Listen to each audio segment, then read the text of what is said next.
We tried shooting this test 3 times, and each time the weather did its best to thwart us. In November it rained too hard for Neil to shoot, and remember, Neil's Welsh, so he's actually allergic to the sun. In December it snowed, which was no good, and we also used an M6 convertible that time, but it was so wobbly compared to the SL that when we were booked for January, I used a coupe. Whereupon, it snowed again. So we drove as far south as possible to find green verges. So this is the M6 and the SL63 with zero continuity, beginning in sunny, beautiful Cornwall. I want you to imagine that the year is 1988 and that I'm wearing shoulder pads and braces and that kind of stuff and carrying a Filofax, and we've decided to get together the fastest BMW 6 Series and the fastest Mercedes SL. Those would have been, according to my memory bank, the M635 CSI and the 500 SL.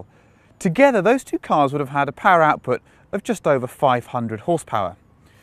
Fast forward to 2013 and their equivalents, the SL63 and the new M6, have over 1100 horsepower. Sometimes I find it difficult to justify cars like this because they're not sports cars and they're not full-on GT cars. So let's find out what they're actually like to use and whether they're just too powerful and too much for modern motoring. But I suspect they're actually rather good fun.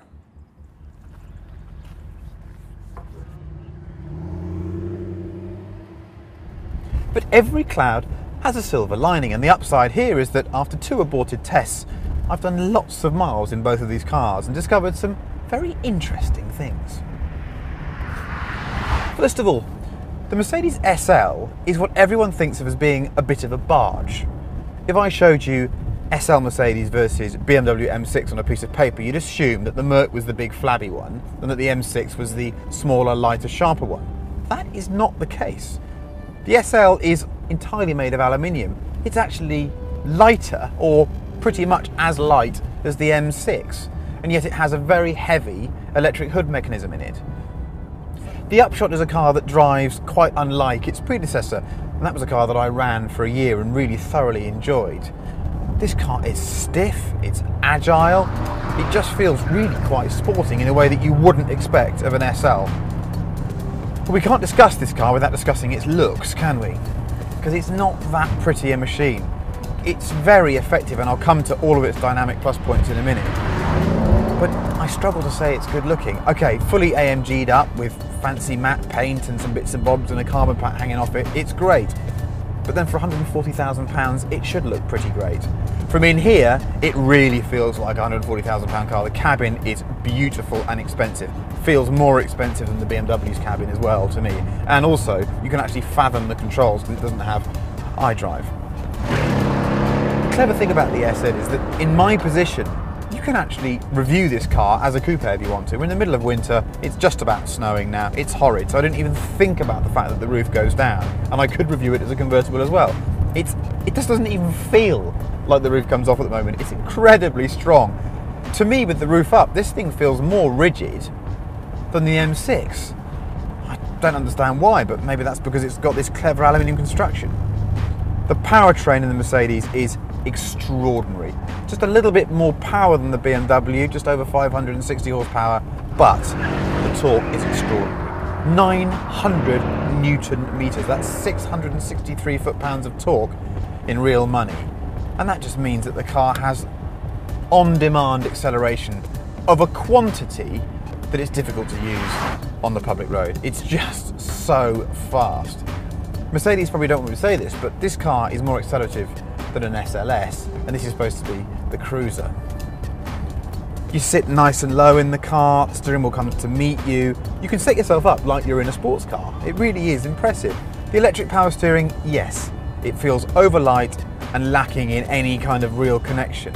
But, and I say this quite a lot, after 5 minutes driving it, I can place it exactly where I want to put it. The motor just sounds superb, just wonderful, glorious V8, loads of noise out the back. Makes the BMW feel a bit contrived, I have to say.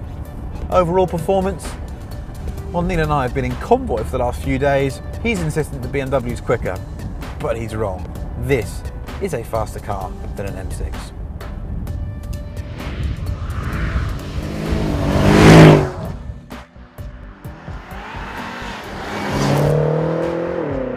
So I've driven these things on motorways, I've driven them fast, slow, I've driven them on a bit of circuit, driven them on the road, I've done skiddy stuff in them, I've pretty much done everything that you can do in an M6. Yesterday, for example, I did about 450 miles during the day on a mixture of roads, and I came away with what I think is quite a strange conclusion for me, and that is, I prefer this car to an M5.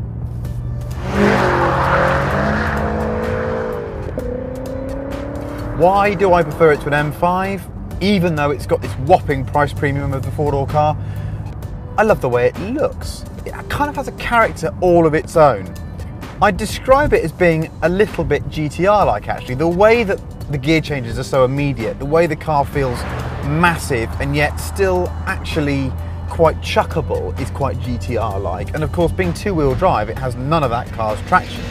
So it wants to go sideways everywhere. This engine, I think, oddly enough, because it spends so much time trying to be characterful and throw odd fake noises at you through the cabin, it's a bit contrived at times, but there's no denying the effectiveness of a twin-turbo engine of this swept capacity that can rev to over 7,000 RPM.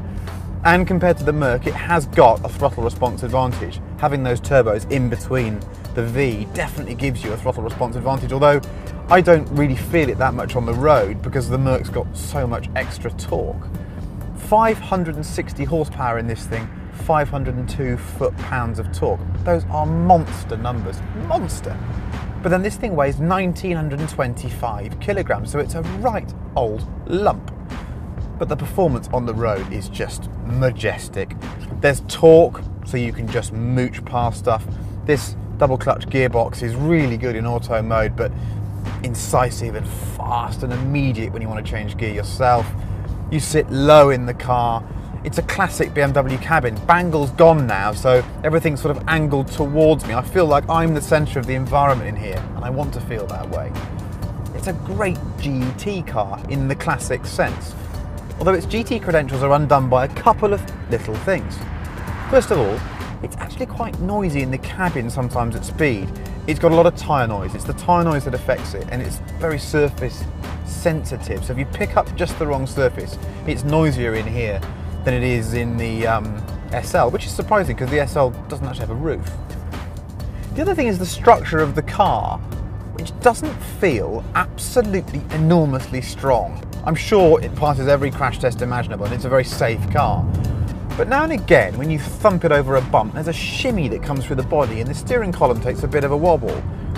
Now you're probably wondering why we didn't use an M6 cab versus the SL. Well, it's partly because I messed up on the booking, sorry about that. But I'm glad that we didn't, because I drove an M6 cab before Christmas in one of the failed attempts to shoot this piece, and it did wobble too much. It wobbled so much that it wasn't actually an adequate rival for the SL. This definitely feels like an M car as well. It feels special, feels a bit naughty. It's got a lovely look to it, lovely stance on the road.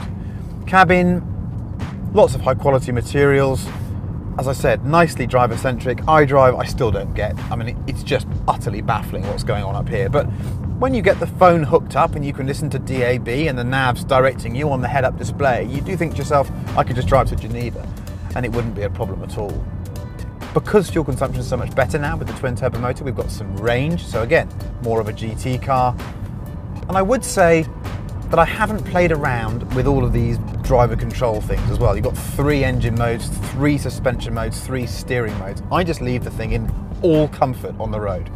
That means that if you absolutely hammer it over a bumpy A or B road, you probably will start to feel the car float a bit, but I don't mind that. I just don't want the really half ride. In the softest mode on British roads, this is actually quite a surprisingly comfortable car, apart from that weird bit of noise. Anyhow, enough talking, let's go fast.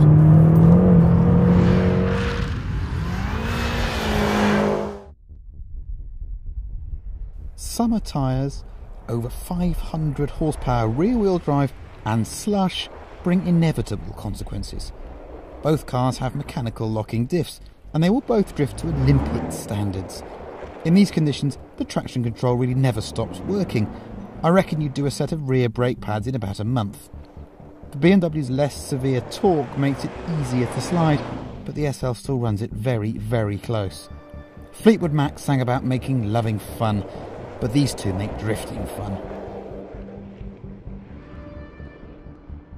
The SL doesn't make life easy for itself.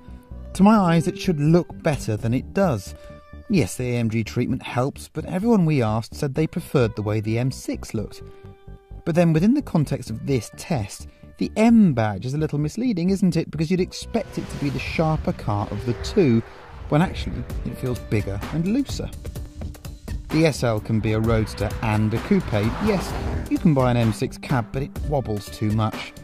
The Merc's engine is more impressive than the BMW's, but the M6 somehow has a kind of two-wheel drive Nissan GTR appeal to it.